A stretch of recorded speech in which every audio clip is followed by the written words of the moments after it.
36 വർഷമായിടാ മനസ്സേ ഞാൻ പോലീസില്.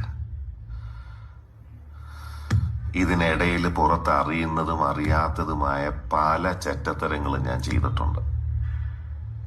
പക്ഷെ അതിനൊന്നും എനിക്ക് ഒരു റിഗ്രറ്റും ഇല്ലടാ. 2 ദിവസം കഴിഞ്ഞ് ഞാൻ ഡിപ്പാർട്ട്മെന്റിൽ നിന്ന് റിട്ടയറായി DYSP മെഡലും വാങ്ങി ഇറങ്ങുമ്പോ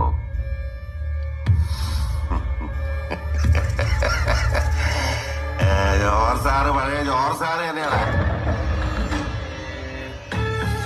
നീ ആരെയാണ് ഈ പേടിപ്പിക്കുന്നേ? എന്നെ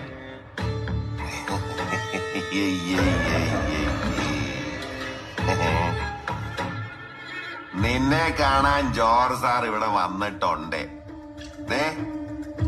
നിന്റെ മുമ്പില് ജോർജ് സാർ ഇങ്ങനെ നിക്കുന്നുണ്ടേലേ നീ ജോർജ് സാറിനെ ഇനിയും കുറെ അറിയാനുണ്ടറിയാ.